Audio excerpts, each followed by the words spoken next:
Hello and welcome to the NC podcast. My name is Tash. I'm the host of this podcast, if you didn't know that already.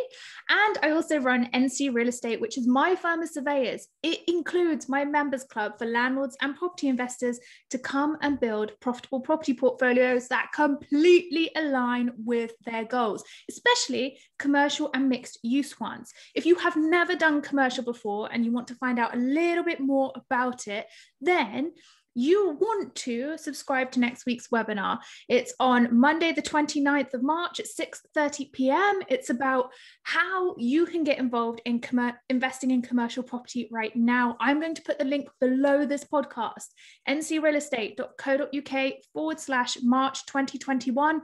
Click that link, register. Come and join me live. Again, that's going below this podcast, so you don't have to remember all of that. Just click the link, register, come and join me. I'm looking forward to seeing you there. Okay, today on the podcast, what are we discussing? Who am I discussing it with? I have brought back a long time favorite of the NC podcast, Miss Rach Cass. You will know her because a lot of the time when Rach comes on the podcast, we just have a bit of fun. We chat about stuff. We chat about random stuff. One thing you may not know, and I actually haven't told anybody, I didn't even tell Chris this. And then when I said to Chris, Rach is coming on the podcast, and he's like, you guys got to do another one of your funny roundup ones. It's like, no, do you know what? Rach actually wrote all the HR documents for NC Real Estate. It's a serious one, guys. It's a serious one. We're doing a serious podcast together because it's come up a lot in the members club. There's a lot of talk now about hiring consultants, contractors, virtual assistants. So today we're talking all about how to hire a team member. And rather than me tell you how to do it, because the person who taught me how to do it is this lady sat right here, I thought I'd bring her onto the podcast and we'd have that conversation. So hi, Rach. Hello. Hi, how are you? Good, thank you. How are you? Yeah, good. I'm excited.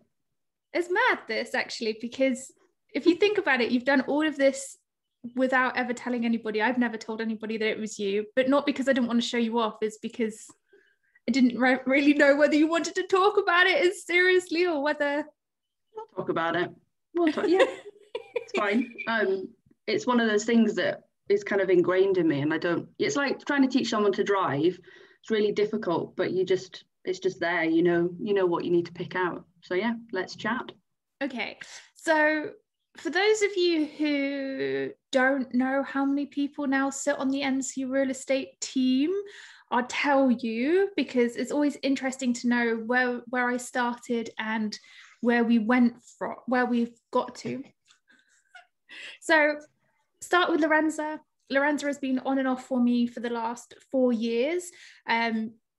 Only within the last 18 months did we formalize anything into what Rach is going to talk to you about today.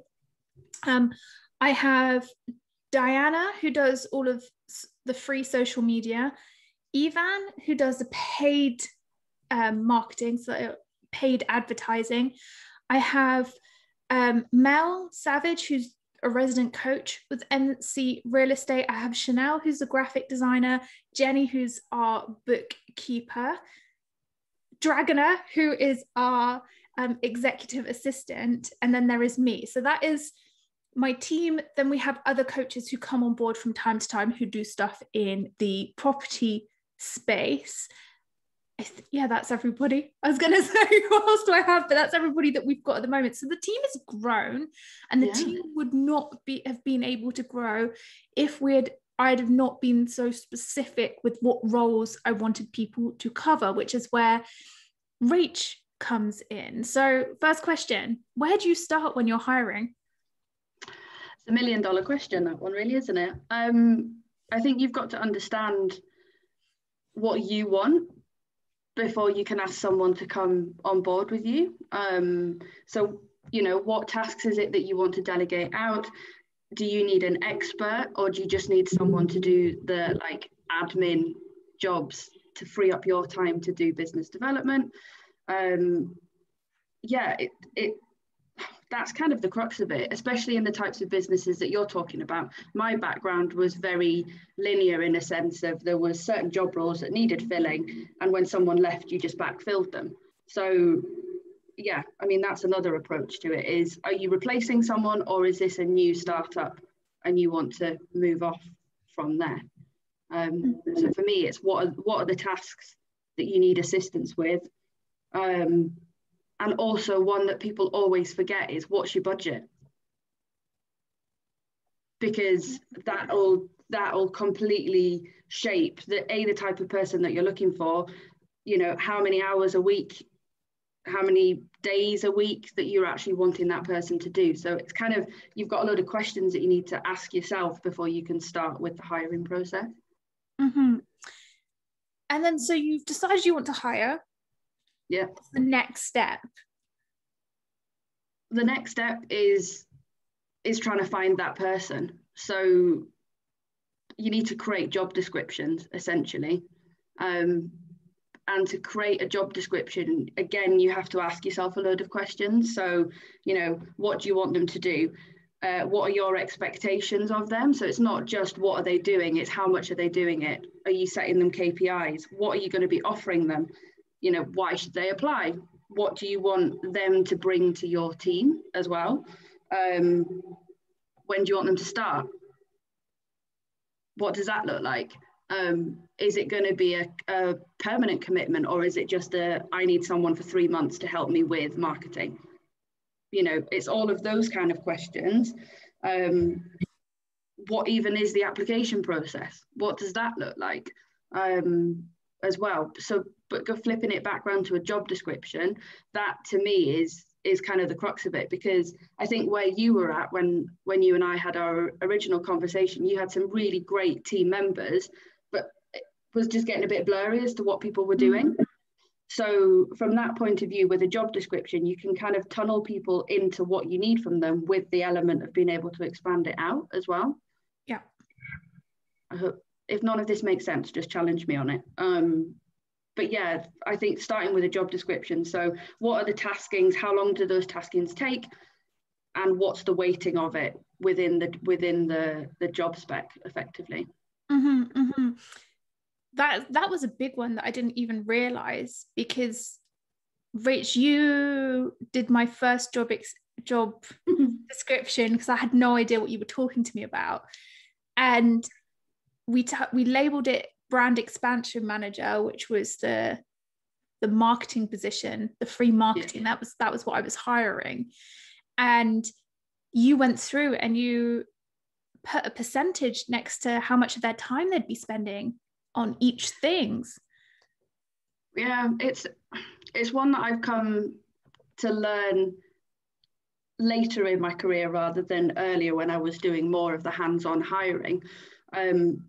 You know, say you're looking for a person that you want to do 20 hours a week, just say hypothetically, that 20 hours is obviously your 100%, and then you break it down into percentages as to what you want them to be doing. You can go a bit more linear with it as days, if days works better for you than hours. But as a manager and as a business owner, it gives you more clarity when that person isn't doing what you need them to be doing, because you've got something to challenge them on, going, right, I've allocated 2 hours a day to social media. Mm-hmm. Why are you spending 6 hours doing social media? Like, it then brings up those questions for you. So the narrower you can go in a job description, but not too much detail, because you don't want to scare someone, but it's better, because then at least someone knows what they're getting themselves into from the start. Yeah. And then I found that when I took that job description and I was putting it on job websites, people could send me applications that were either relevant to the job spec or the job description, or they weren't. And if they weren't, I just wouldn't even look at them. I wouldn't spend my time with it. How long does a job description need to be?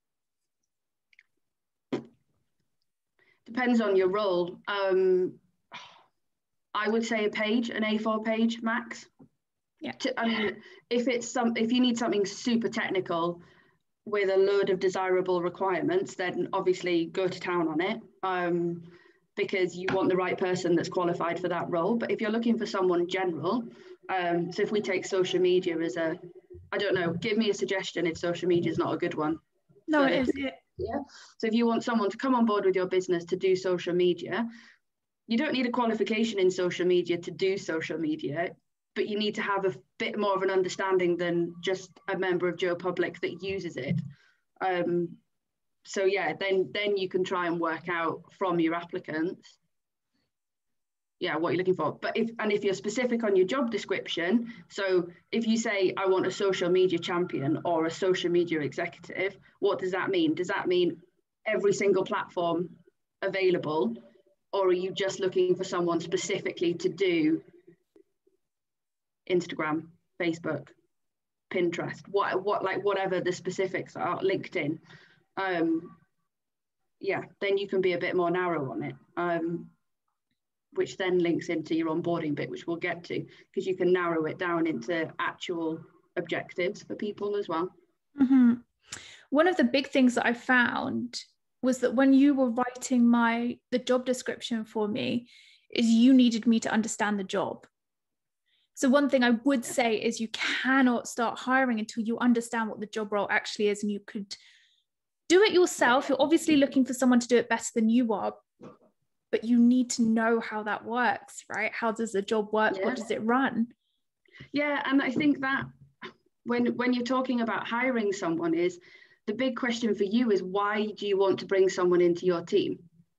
Is it because you think it's going to bring you more revenue? Brilliant, fine. Is it because you are so overwhelmed with every aspect of your business that you just need to get rid of some of it to someone else that you can trust to do that? Then fine. But I've always believed that you can't ask someone to do a job that you've never done yourself and never understand what that looks like or feels like, or how long does that take you to do. You might be a complete whiz at something and it takes you half an hour to get something done, but actually your expectation of that person that you're going to bring on board is, it's half an hour for me, so I'm going to allow them an hour, or I'm going to be nice and I'm going to give them an hour and a half because they might have a lot of questions to begin with. But actually in 3 months' time, my expectation is it's going to be 45 minutes. Yeah. But yeah, you have to understand before you can delegate something out, because there's nothing worse than working for a manager that, or a business owner that doesn't really understand what they want from you, because you're just like, well, I don't really know how I can help you. Like, I really want to help you, but I don't know what you need from me, which is really challenging. Yeah, because it's not fulfilling. And then you both start grating on each other and it just becomes an absolute nightmare. Whole world of pain. Whole world of pain. That is for sure. I completely get that. So you put together your job description. It's got exactly what you need that person to do. You post it on job boards.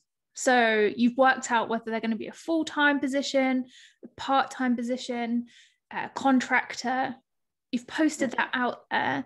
People start handing in your applications, and at the moment I know for sure that you get shed loads of applications. How do you know, number one, how long to open the job role for, but number two, which applications to pick seriously and which to not go through?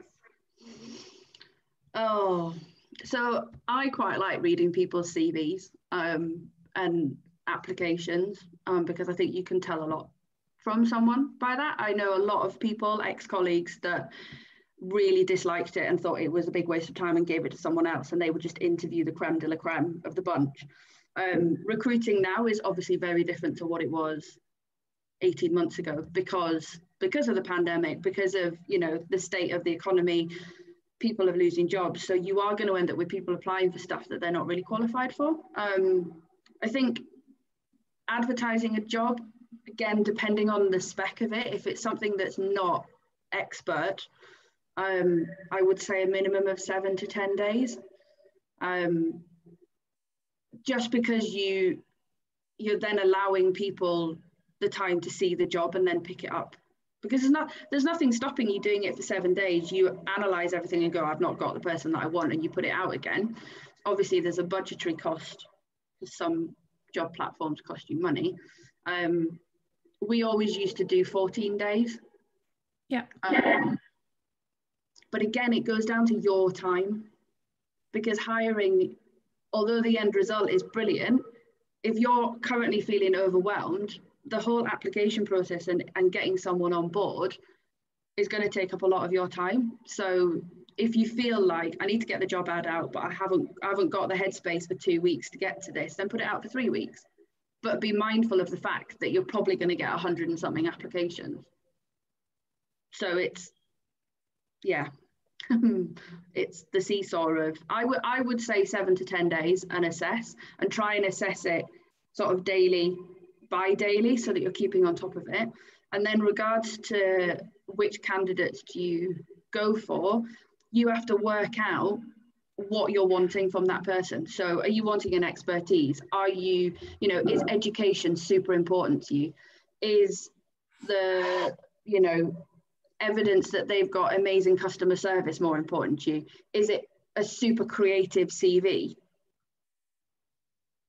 Whichever one of those it is, it's then really easy to pick.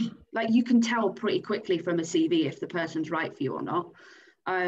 If you're sat on 400 applications and grammar is non-existent, and you've got spelling mistakes left, right and centre, I'm really sorry, but I don't need that in my life. As harsh as that is, because I know a lot of people, even I get my spelling of certain words the wrong way around, so I sympathise with people, but it's a bit of a cutthroat world when it comes to applying for jobs. It's brutal at times. So yeah, I don't know if that answered all the questions. No, it did answer all the questions. I think that you... Oh, that was, yeah, sorry, I just remembered one other thing. As part of your job ad, what are you wanting in return from that applicant? So are you just wanting them to drop you a CV? If so, you're going to get hundreds of applications, because everyone's already got their CV done. They'll just chuck it at you. Do you want a CV and a covering letter? Fine. Do you have, do you want to be more specific and set questions for that person to answer? So why do you want to come and work for me? What can you bring to this role? You go off piste and ask really weird questions. I always find when applying for stuff, anything that's slightly quirky, that isn't just a CV and a covering letter, gets my attention. But I don't know that much about the property sort of application process, so that might be something that's not relevant. I think it is definitely, when I have now been out for jobs, I like people who would get on board with me, who say something a little bit funny that makes me smile in the application, that catches my attention. I mean, with Lorenza and I, we work together well because we get on very well, incredibly well, but we're also very, very different. So my strengths, Lorenza's strengths, very, very, very different, which means that we work well. She picks up the stuff that I don't like, and I kind of do all of the leadership and the organization role, and then we have organization that backs that up. So I'm also very aware of now, and I wasn't when I first started running this business, but now more than ever, how we have to have complementary staff members, people who are organized, and then you can have less organized members of the team, as long as you're not giving them that job. You have to know what works them or what doesn't.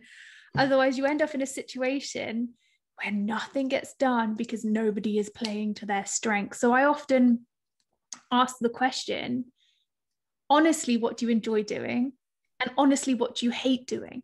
And I don't want to know, oh, my biggest weakness is the fact that I'm so organized or obsessive. Or perfectionist. Oh, yeah. No, thank you. That's not for me. What is for me is when you actually tell me properly what you don't like, so that I can, and what you do like, so I can see if you fit in with my team. That's important. So once you've picked applicants, how do you decide on the interview process, and what do you ask during interviews? So again, this goes back to how much time you've got, because interviewing someone isn't just getting them on a Zoom call for 20 minutes, put the pen down, walk away.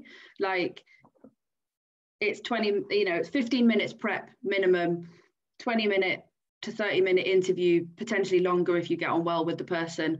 You've then got a 15-minute probably debrief where you're frantically scribbling down notes, and then you need to sleep on the decision, and you've probably got 15 to 30 minutes of kind of working out what that looks like for that person to come on board. That's just for one interview. So it's all about time. So if you've got the time, do a first round informal chat with a larger number of people, just to get like a conversation like you and I would have. Obviously, if you've known someone for 15 years, it's a very different conversation, but it's how are you, how have you got to this point? Why have you applied for this role? Why does this role interest you? Strengths, weaknesses, like you were saying. And then you would take it to a more formal second round interview, which would be potentially more competency based stuff, with a narrower number of people. If that isn't something that would work for you, then just go straight down the competency stuff with a buffer of the get to know you questions. And I would say a minimum of 3, because you definitely need some form of a comparison. If you can get 6 in there, because you're bound to get no-shows.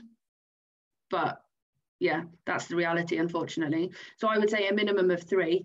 And then from an asking question point of view, again, it's dependent on your job role. If it's just going to be you and this person, how do you cope with working independently? Have you ever worked at home before? Presuming that people will be working from home. If they're not, if they're going to be coming into a bigger team, what are your strengths within a team? What are your weaknesses? Tell me about a team that you've most enjoyed working with and why. What was your role? And then the classic, give us an example when ... So like, give us an example when you had to make a difficult decision. What did that look like? In hindsight, would you have done it differently? Because that is I find that a really interesting one, because you're really tapping into someone's thought process of going, oh, this really difficult thing happened. I did it this way. Would I do it differently? What was the outcome of it? Did it go well, or did it go catastrophically wrong? What would I do differently? So I think you just, as difficult as it is to get a first impression at an interview, because everyone's always stressed, like you as the interviewer needs to set the tone that you're not going to be a bulldozer and you're not going to terrify them. Unless that's your approach, then fine, have fun. It doesn't work for me. You want to try and get them into a comfortable position of being able to talk fluidly. So yeah, I think I would go with competency would be the latter end of it. Yeah, again, it's about seeing if you can find someone that you can work with. Because if you can't work with them, it's so tough. Okay, so we've interviewed people. You've made your decision. How do you make your decision? How for you do you make the decision? Making the decision of which person to pick. I think for me, I've been lucky enough that I kind of go off gut instinct. I'm not God's gift. I haven't got HR qualifications. I'm just someone that used to do quite a lot of hiring. Yeah, I would go off gut, and you can get a vibe from someone if they're super keen. My big thing that I always used to really hone in on at interviews was, did they ask any questions? And if they did, what questions did they ask? When we were recruiting for team members, which was the lowest level within my team, but obviously the most integral part, because if we didn't have team members, what was the point of being full of managers? Like, we just wouldn't operate. My biggest bugbear is if someone asked me how much they were going to get paid. Now, obviously, I know we're in a different world right now, and these job roles might be more specific. But for me, I wasn't looking for someone that just wanted money in the bank and an easy life. Like, I wanted someone that wanted to develop and wanted to go on a journey with me. So yeah, it's a really difficult one to quantify. I think but I always say sleep on it. Write a load of comments, always write notes after an interview, because that snapshot, when you've slept on it and you read them, you go, oh yeah, I forgot that person said that, or that's a bit of an alarm bell for me. Yeah, because it's not only working with this person, you're going to have to manage them. And if you've never managed anybody before, you need it to be the right person. Because if it's not.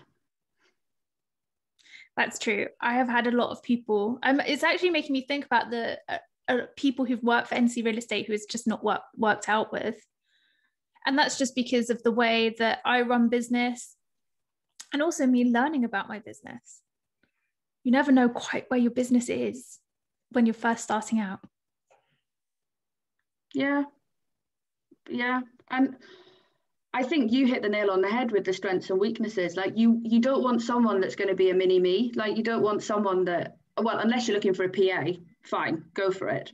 But if you're wanting someone to actually bring something to the table and going to challenge you, but not in a really difficult way, but challenge the way that you operate in the future, yeah, you want someone that's slightly different to you. But you also want someone that's got a personality, which is really difficult to get from just reading someone's CV, I find, which is where the asking the questions rather than just a covering letter comes in. Yeah, so that you can get to know kind of what makes them chuckle as well, or what makes them write seriously, or that's really important. Yeah, I mean, I remember applying for a job once that asked me, it was an environmentally based job, and it asked me to describe the environment in 3 words. Like, what? So it could be, I don't know what the type of business is, but I'm presuming obviously property based. So 3 features of your dream house. Anything that is kind of off-piste that you're going to be able to go, oh, that person's got a personality. Like I can get that vibe. Yeah, whereas I'm sure you'll get some really weird answers that'll make you chuckle, which is always fun. Yeah. Oh, I've had some funny job applications. That's one for another podcast. So you find your person, you email them and you say, do you want to come on board? And they say yes. So you get all the formalities sorted, and that can be as simple as a letter, and you both sign it and you agree it. Next is onboarding. What is a good onboarding process? Because I didn't even think of this until you started doing my onboarding documents. I will just go back one step. When you're asking someone to come on board with you, personally, I would always phone them. Obviously, geography might not allow for that. And always phone the person that you want to offer the job, or email the person you want to offer the job to first, and leave everybody else until that person has said yes. Because you don't want to offer them the job and say no to everybody else, and then they say no, and then you're back to square one again. Just a footnote on that one. I know people that have been being caught out on that one. But yeah, from an onboarding point of view, that links straight back into your job description. So if you are super detailed in your job description, you have done 60% of the legwork when it comes to your onboarding, because your onboarding, ideally you want to have a probation period, especially if you're bringing this person on full time and permanently. Two reasons really. One is it gives them an scapegoat if it's not working out, to do 6 weeks and go, sorry, this isn't working. But on the flip of that, it gives you the 6 weeks to go, this isn't working. I've had conversations in the last couple of weeks with a couple of friends who have small businesses as well, who have been caught out because they didn't do the probation review 6 months ago. And now they're like, how do I get rid of this person? Obviously, there's a whole process that you go through. But yeah, onboarding is make sure you've got a good contract in place that covers you just as much as it covers them. What package are you offering them? Are you going to be offering them holiday pay? Are you going to be offering them sick pay, blah, blah, blah, blah, or are you wanting them completely on a freelance basis? So they have to deal with all of that. And then an onboarding, your 6 week plan effectively is the job description, which can be broken down into categories, because what you don't want to do is go, hey, come on board, start on Monday, there's everything, bye. You will terrify the person. You need to drip feed it into them, play to their strengths that you already know because you've asked them that in interview. So start them off with the stuff that they know, ease them in, set them up with all of the stuff that they need, and then kind of build it there. And one of the key things, and I think I said this to you, is actually weekly, if you don't have the time, bi-weekly phone calls with them. How are they doing? What do they need from you? What do you need from them? Because it's a two-way street. You're basically wanting them to help you, and in return, you're paying them. So yeah, the onboarding worked, didn't it, that we went through? Yeah, it really worked, because I would have weekly meetings. I'd get them to tick off when they'd done things, what they had questions on, how they could get in contact with me about it. And now I have weekly team meetings on a Monday morning where everybody works together as like co-working. You can jump in for as long as you want. If you don't want to do co-working, you don't want to do something, and you don't need to be there, jump off, that's fine. But it means that everybody gets to know each other as well. There is nothing worse than a team who works as individuals. That goes back into a question, actually, is where's this person going to be based? Does it matter to you where they live in the world? Do time zones matter to you as a business? If you're a UK-based business, do you need everybody on the same time zone, or can you be super flexible? And if so, you then need to work that in, because your team is, do you have anyone in the UK? Yeah, I do. I have all different time zones, actually. We work across 5 different time zones, which is hard, but also awesome, because there's always someone working. Yeah, it's the same in the job role that I'm doing at the moment. We're across 4, I think 5 maybe. So there's a guy in Dubai who will start, and that like he starts at, say, my time, say 7 in the morning or 8 in the morning, but actually it's 4 in the morning with me, because there's a 4-hour which is great. So you get a longer span of working. Yeah, I like that as well. And also because everybody does all the emails beforehand, and they can get in the Slack group, because I do mine last thing at night. I finish everything off. I'm the last person to log out for the day. And that means that everybody else can sort things out first thing in the morning, which works so well. Yeah, but it's organization, isn't it? And it helps that you're in a time zone that's a bit further ahead than, say, UK time. But it's your business. You're in control of it, and you've structured your team in a way that works for you, works for your life outside of your business as well. And hopefully everyone's doing what they should be doing and knows how to get in contact with you if they've got any questions. Yeah, and of course, it's not all plain sailing, not all of the time. Sometimes people are involved. Sometimes there's a lack of communication, or things don't happen.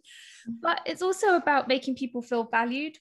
I have a very specific pay rise structure at NC Real Estate now, so we know when everybody's getting pay increases, how that works, what we're working towards. So we have team goals, individual goals.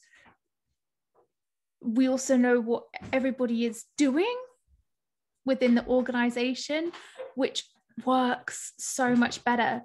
I mean, when everybody was working as kind of lone ships or individual ships, and I didn't know how to manage, that was a pain. So it's also about you learning about yourself as you grow. You don't become a great CEO overnight, that's for sure.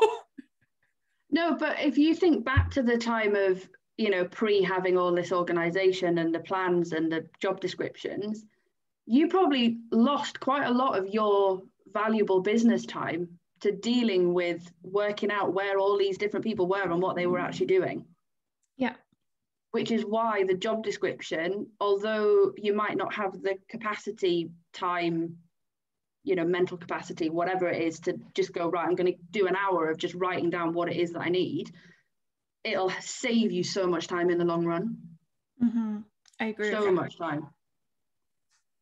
Because otherwise you can't grow your business. You can't grow your business if you don't put time aside for hiring and managing your team. And the whole idea is the bigger you get, the more you step back from doing the day-to-day because you've got to lead everybody.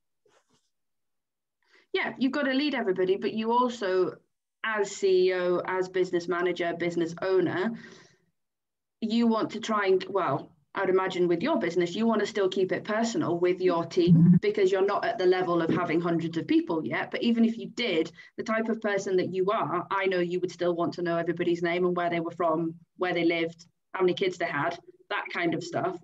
Because I always want to work for someone that treats me as a human rather than a number. Mm-hmm. That's why I stuck it out in my previous job for as long as I did, is because the people at the top knew who I was. Yeah. If I was just the manager of X, I wouldn't have stayed around as long. No, and I agree with that. Relationships are so important. Yeah, but you've got to start them on the right foot. And being super clear. But the other thing, as an interviewer and as someone that's hiring, if you know that you really, you're super vague when it comes to direction, and you kind of expect people to know, like, read your mind, say that to the person. It might not do you much, give you many brownie points, but just go, look, I am fully aware that I can be really vague and I can get a bit snappy if you don't do what I want you to do because you've not read my mind. If that happens, call me out on it. Yeah. As long as you don't mind being called out on it, obviously. But yeah. And also ask them in interview how they like to be managed. Because everybody, A, learns differently, but B, will adapt to a certain management style. So that can be a factor of how do you sort of pick which person's right for you, because if someone has to be micromanaged, you probably don't have the capacity to micromanage someone. I really agree with that. So final question, any other really hot tips that you think that people need to know about the hiring process? Hot tips. I knew you'd chuck a curveball in there. Hot tips. I think when it comes to hiring, you have to do a bit of soul searching yourself and work out what it is that you're willing to give up to bring someone else on board. And that's mainly from a time point of view. How much time are you willing to give into this? Because ultimately that'll decide the type of person that you get out at the other end. I think as an interviewer, putting a bit of your personality on the table helps. Not all of it, because you don't want to expose yourself, and you don't want to give yourself a bad reputation in the field, but easing someone into an interview can really help bring out the good in that person. I'm trying to think hot tips. Being organised and making loads of notes. Always make notes on people's like CVs during an interview. Any alarm bells, that's always one, because I remember I've ignored a couple of alarm bells and they've come and bitten me on the bottom because I ignored them. And yeah, hot tips. I think, to be honest with you, you've got to be super stringent with your one-to-ones and your onboarding, because if you're not, you're in deep water later down the line if it goes the wrong way. If you don't get the right person. Amazing. Thank you, Rach. This has been really useful. Now, one thing that we're going to be doing next month is that Rach is coming into the members club and is actually bringing her templates. So we're going to have all the onboarding templates, the job description templates, all of that inside the members club. So if you're not in the members club, it's just one other reason to join. Rach, this has been awesome. Thank you so much. Really appreciate you coming back to the podcast. Thanks for having me on a more serious note this time. My pleasure. Thank you, everybody, for listening. If you've enjoyed this podcast, don't forget to rate and review, because that helps other people find the podcast. Thank you so much for listening to us today. I cannot wait to catch up with you again soon.